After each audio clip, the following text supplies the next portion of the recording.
नमस्कार, the daily show में आपका स्वागत है। मैं हूं आपका मित्र साथी हमदर्द मुकेश कुमार।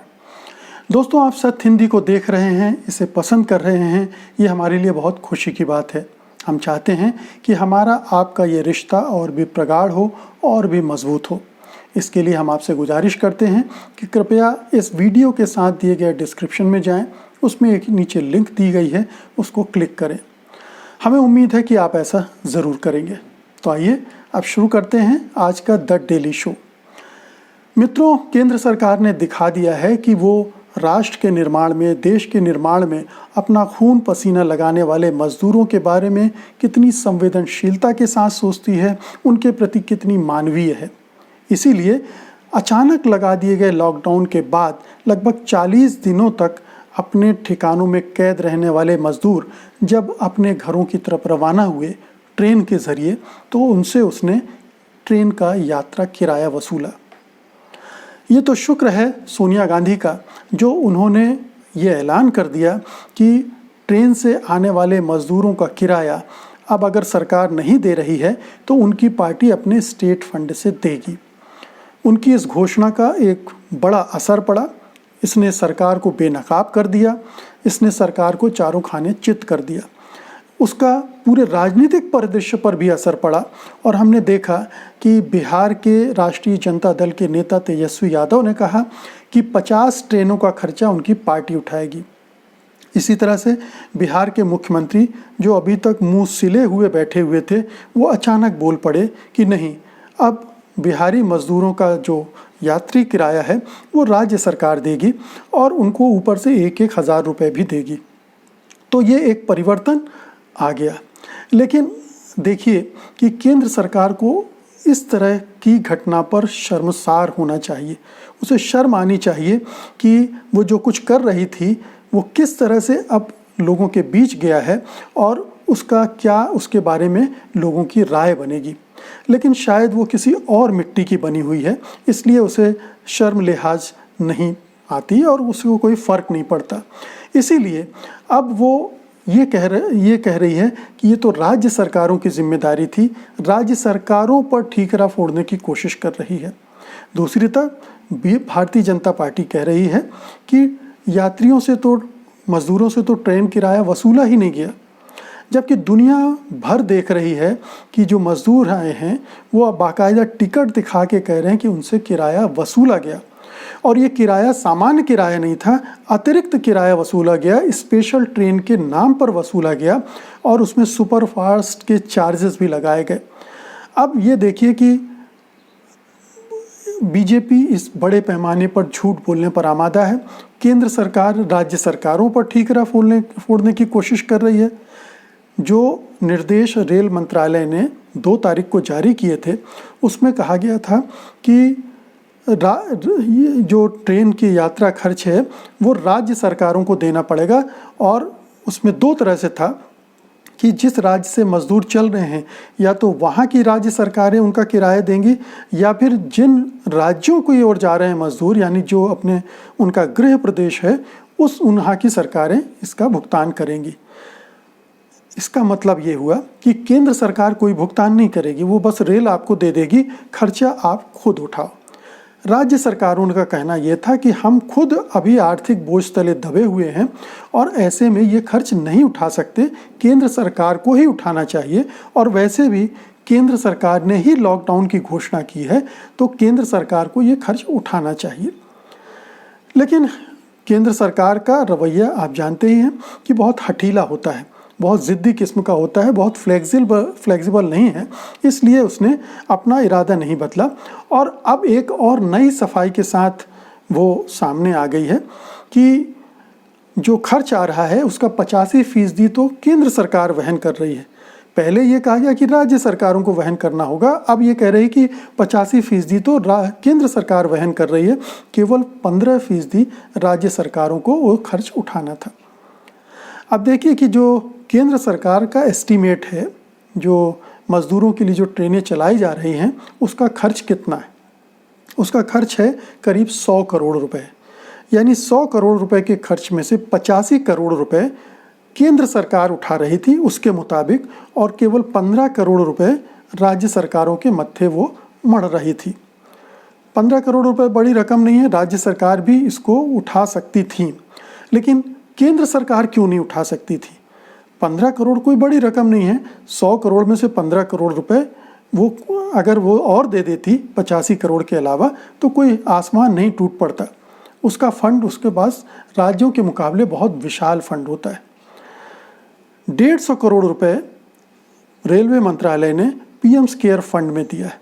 सोचिए, अब केंद्र सरकार का दबाव है, प्रधानमंत्री का दबाव है, तो रेलवे मंत्रालय ने, या हो सकता है चापलूसी में, 150 करोड़ रुपए उस फंड में डाल दिए। लेकिन इन मजदूरों की सहायता के लिए वो 100 करोड़ रुपए खर्च करने के लिए तैयार नहीं थे। तो ये रेल मंत्रालय का रवैया है, जिसने पिछले 5 सालों में यात्री किरायों में अंधाधुंध बढ़ोतरी की है, बेतहाशा बढ़ोतरी की है और जम के मुनाफा कमाया है। हम ही लोगों से, आम लोगों से उसने बहुत जम कर पैसा लूटा है कहना चाहिए। और अब जबकि संकट की घड़ी में मजदूरों को मदद चाहिए तो वो नहीं दे रही है। अब आप मजदूरों के लिहाज से ज़रा सोचिए कि वो मजदूर 40 दिनों तक एक जगह बंद थे, ना उनके पास कोई काम धंधा था, ना कोई रोज़गार था, यानी इनकम कोई थी नहीं, बस खर्च ही खर्च थे।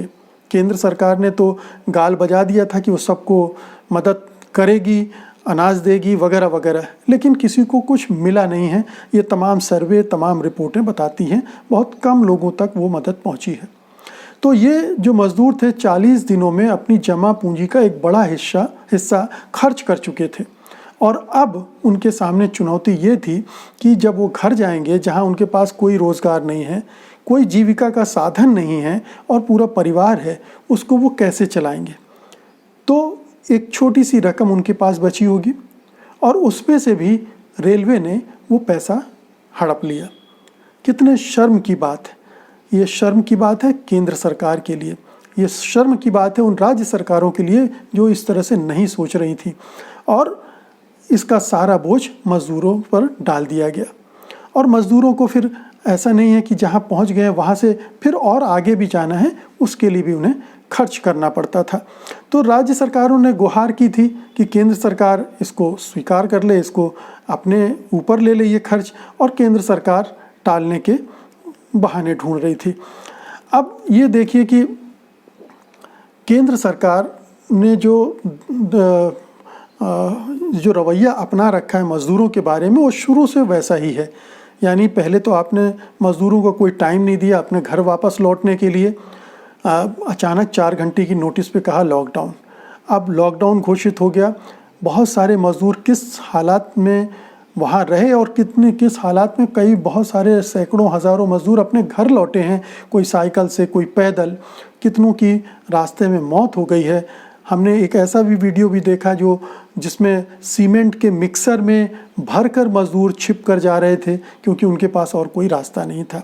तो उनकी पीड़ा को, उनके दर्द को केंद्र सरकार नहीं समझ रही थी और वो उन पर एक के बाद एक आर्थिक बोझ डाले जा रही थी।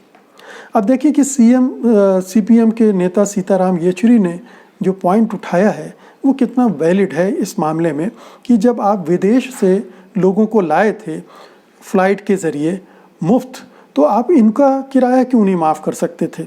और फ़्लाइट से मुफ्त लाए, इसकी घोषणा बाकायदा संसद में सरकार ने की थी कि हाँ, हम उन्हें मुफ्त ला रहे हैं। तो क्या वो चूँकि अमीरों के बच्चे थे, अमीर लोग थे, मध्य वर्ग और उच्च वर्ग के लोग थे, इसलिए उनको अलग तरह की सुविधाएं दी जाती हैं, अलग तरह की छूट और रियायतें दी जाती हैं।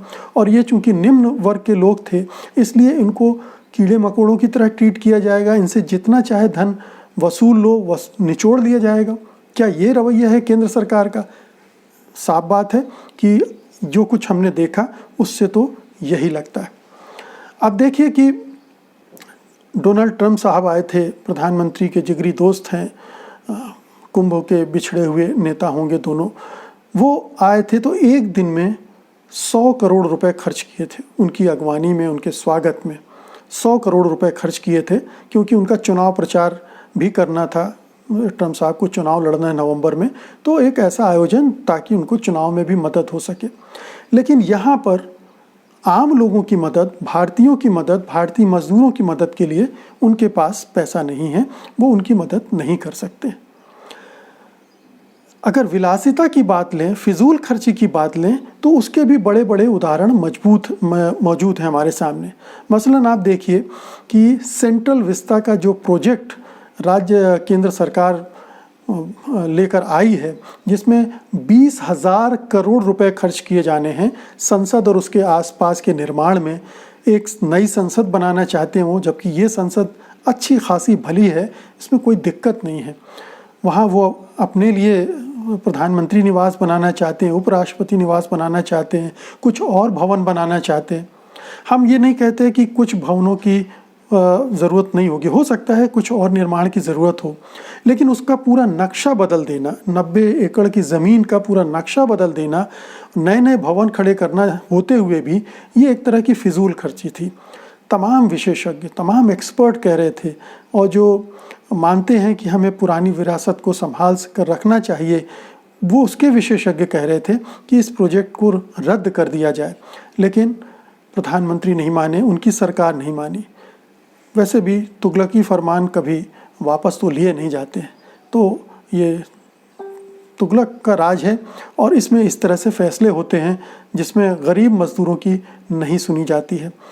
तो ये एक परिदृश्य है मित्रों, जहाँ हम पाते हैं कि वो लाखों मजदूर तरह तरह से समस्याएं झेल रहे हैं। कोरोना की लड़ाई के दौरान सारा बोझ उन पर डाला जा रहा है, सारी दिक्कतें वो सहन कर रहे हैं, और जो केंद्र सरकार है वो अपने खर्च में कोई कटौती करने के लिए तैयार नहीं है। वो विलासिता कम नहीं करना चाहती है, वो अमीर वर्गों के लिए तो सारी चीज़ें, सारे खजाने खोल देना चाहती है। पिछले कुछ सालों में अरबों खरबों रुपए की रियायतें बड़े औद्योगिक घरानों को दी गई हैं। उसके मुकाबले ये बहुत छोटी छोटी सी रकम है जिनसे ये छोटे छोटे मज़दूर, जो कम हैसियत वाले मज़दूर हैं, वो अपना गुजारा कर सकते हैं। इस कोरोना की महामारी के बीच से अपने जीवन को सुरक्षित वापस निकाल सकते हैं। लेकिन उनके लिए, उनके बारे में ये सरकार ठीक ढंग से नहीं सोचती है।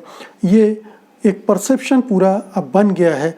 धन्य हो, शुक्र है कि सोनिया गांधी ने एक ऐसा कदम उठाया जो सरकार की नीतियों की इस विसंगति को और भी अच्छे से उजागर कर गया। सोनिया गांधी क्या करती हैं, क्या नहीं करती हैं, उन्होंने अच्छा बुरा किया, ये अलग बात है, हम उसमें नहीं जा रहे हैं। लेकिन उनके इस कदम ने ये ज़रूर किया कि सरकार को बेपर्दा कर दिया, बेनकाब कर दिया है, उसकी नीतियों के दोहरेपन को उजागर कर दिया है। तो मित्रों, ये थी आज की हमारी वीडियो चर्चा। उम्मीद है कि आपको अच्छी लगी होगी। अगर अच्छी लगी हो तो आप इसे लाइक ज़रूर कीजिएगा, इसे शेयर भी कीजिएगा, और हमें उम्मीद है कि आप इस चैनल को भी सब्सक्राइब करेंगे। बहुत बहुत शुक्रिया आपका इस वीडियो को देखने के लिए। उम्मीद है कि कल हम आपसे फिर मुखातिब होंगे द डेली शो के ज़रिए, और आप भी उसमें उसे देखने के लिए हमारे सामने होंगे। तब तक के लिए मुझे अनुमति दीजिए। नमस्कार। सत्य हिंदी के और वीडियोस को देखने के लिए हमारे YouTube चैनल को सब्सक्राइब करें और सीधे नोटिफिकेशन पाने के लिए बेल आइकन दबाएं।